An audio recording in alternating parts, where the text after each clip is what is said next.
For over the last 200 years, this forgotten naval base, trapped forever on a small speck of sand in the Gulf of Mexico, has stood as a reminder of the struggle of two opposing nations and beliefs: the Union versus the Confederacy, and anti-slavery versus pro-slavery.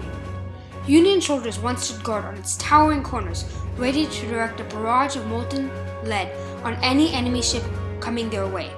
Prisoners worked tirelessly on a tropical heat to finish building its half-mile-long walls. It withstood hurricanes, tropical storms, and disease, for becoming a haven for hundreds of species of organisms. This is Fort Jefferson, America's forgotten outpost. The Dry Tortugas was discovered in 1513 by Juan Ponce de Leon, the Spanish explorer credited for discovering Florida. Leon named a series of small islands Las Tortugas, which translate to the turtles, after he caught over 160 turtles in their waters. The names of the islands were soon changed to Dry Tortugas to warn the sailors of the island's lack of fresh water. In the 1600s and 1700s, the island was used as a strategic base in operations for Caribbean pirates, allowing them to easily attack ships in the Gulf of Mexico. In 1824, U.S. Navy Commander John Porter inspected the Dry Tortugas to figure out if the islands were suitable to support a large naval fortification. This was a few years after the War of 1812, and British attacks by sea revealed exactly how vulnerable America was to coastal attacks. Rogers traveled islands and felt immeasurably more impressed with them than Porter. He believed that the Dry Tortugas' strategic location warranted for the creation of a naval base. He believed that the islands offered an excellent anchorage for ships, and also warned that if foreign power or Caribbean pirates gained a substantial foothold there, that the U.S. shipping to the Florida Straits and Gulf of Mexico, some of the largest trade routes in the world and very important to America, would peril. Fort Jefferson, a large Mediterranean fort, was to be the greatest of a series of forts from Maine to Texas, devised for the purpose of protecting the United States and its offshore interests. Whoever controls the islands of the Dry Tortugas basically has a checkpoint that can control the traffic going into and out of the Gulf of Mexico. So all that shipping would have to go right past the Dry Tortugas on its way up into the Gulf of Mexico. So if you control those islands, you really control the keys to the Gulf of Mexico. The fort was designed to be a massive gun platform impervious for assault, with 6-foot thick walls made of solid brick and mortar. It was designed to support 420 heavy guns. When it was completed, the walls would stand 50 feet tall, with the fort using over 16 million handmade bricks, becoming the largest military fort in the United States possession. The fort consisted of multiple structures throughout the compound and 6 primary walls surrounding the fort's perimeter. Construction began in 1846, immediately after Florida was admitted the United States' 27th state in 1845, and continued over 30 years, but eventually it ended in 1866, with the fort's construction never being completed. A crude but effective aspect of the fort was the moat. The main function of the moat was to serve as a barrier so attackers attempting to gain access to the fort could be stopped. The moat wall was capable of protecting the fort from waves, tides, and storm surges by serving as an apparatus to redirect wave strength. Finally, the moat was designed to serve as a main component for the fort's sewer system. Tides were supposed to reach a sufficient level to flush out human waste, but tides rise less in the south than in the north, where most forts were built. Navy engineers did not have an experience of designing southern forts and were unaware of this fact. The result was a build-up of exterior which ended up in a disease running rampant. Before the Civil War, the United States of America consisted of 34 states. The economy, politics, and society of northern and southern states were very different. The northern states' soil and climate favored smaller farmsteads rather than large plantations. Industry flourished, fueled by much more abundant natural resources than the south, and many large cities were established. Slaves were not necessary. The southern states, however, were much different. The southern states favored slavery as its fertile soil and warm climate made it ideal for large-scale farms and crops, which needed large labor forces to maintain. Because of this necessity of slaves in their community, a total of 11 southern states seceded from the Union during the Civil War. The spark of the Civil War was on December 20, 1860, when South Carolina became the first state to secede from the Union.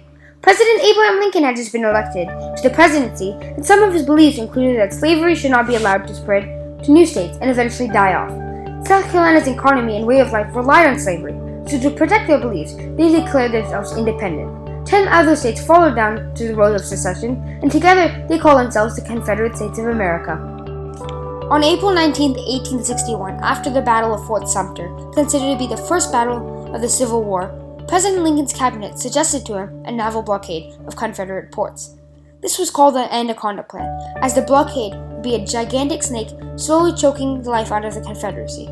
Like anacondas kill their prey by coiling their bodies around their victims.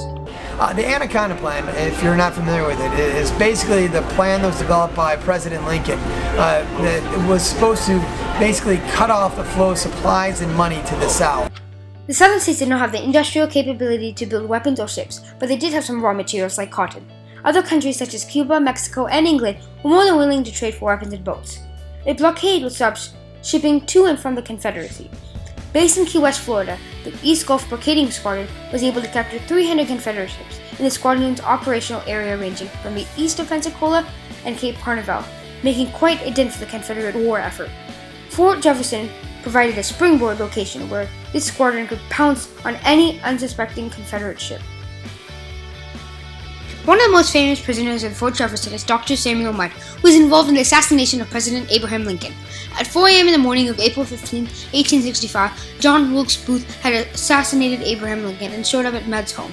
He had broken his leg of escape of the crime scene and needed it set. The two had met multiple times in the past years, and Booth knew Mudd was a doctor.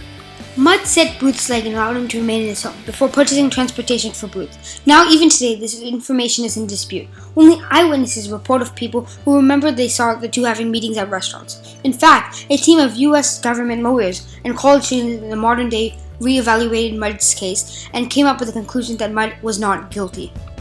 Still, the law eventually caught up with Booth and Mudd, and were both convicted of conspiracy to assassinate, guilty or not. Mudd was sent to Fort Jefferson to serve out a sentence. In the year of 1867, an outbreak of yellow fever swept through the fort, killing hundreds. Mudd, as he was a doctor, became the new doctor in charge and was able to stop the spread of disease. He was awarded for his efforts of pardon by President Johnson. He left Fort Jefferson as a free man. The construction of Fort Jefferson was never completed due to the fact that improved armor had already created an effective defense against the fort's cannons, and the newly invented rifle cannon was capable of firing projectiles to the fort seamlessly impenetrable 6-foot thick wall. A complete renovation to make it a modern fort was much too costly to justify what could be gained. Furthermore, the harsh tropical environment was already eating away at the fort's infrastructure, and hurricanes and tropical storms caused the fort's repair costs to increase immensely. Fort Jefferson was abandoned by the military in 1874 and began to use its quarantine station by the Marine Hospital Service in 1888. Afterwards, the abandoned fortification had become a coaling station in 1898. During the period of which Fort Jefferson had become a coaling station, the USS Maine sailed from the Dry Tortugas to Havana, Cuba, taking a quick stop at Fort Jefferson to refuel. Over the time of many decades, many rare and endangered species of birds and marine life had migrated to the fort. In 1935, President Franklin D. Roosevelt had noticed a plentiful amount of species of birds and marine life and designated the Fort Jefferson as a national monument in 1935. Fort Jefferson has an extremely diverse wildlife population, consisting of birds, turtles, and fish. Altogether, there are over 300 species of birds and 22 endangered species that call the waters of Fort Jefferson their home. In 2012, Dry Tortugas National Park has 64,701 visitors. The islands are a popular tourist destination because of the island's plentiful attractions. Fort Jefferson is a sightseer's paradise. With over 300 species of birds, a sightseer will never get bored. Adding on, Fort Jefferson is an amazing place to snorkel due to the vast coral reefs surrounding the islands. The only way to go to the fort is by seaplane or ferry. Fort Jefferson is just like a lotus seed germinating into a beautiful flower. It grew in the near hellish environment of the Dry Tortugas, like how the lotus flower begins to grow in the deep mud of a swamp. Both the most unlikely places for something so incredible to form. It slowly gains shape over a long period of time before blossoming into a majestic flower. The petals slowly expand like the boats of the East Gulf Blockading Squadron, slowly reaching out to hunt enemy ships, like flower petals reaching out for pollinators. The fort emerged victorious from the war after tirelessly fighting the Confederacy in the form of a naval blockade, which undeniably changed the outcome of the war. Not only did Fort Jefferson play a very important role in the naval blockade, but it also provided a last hope, a refuge for countless species of endangered animals. Fort Jefferson started as a military base designed to protect and serve its country. It turned out to be a vital part of a national park, providing a tireless sanctuary for thousands of beautiful animals.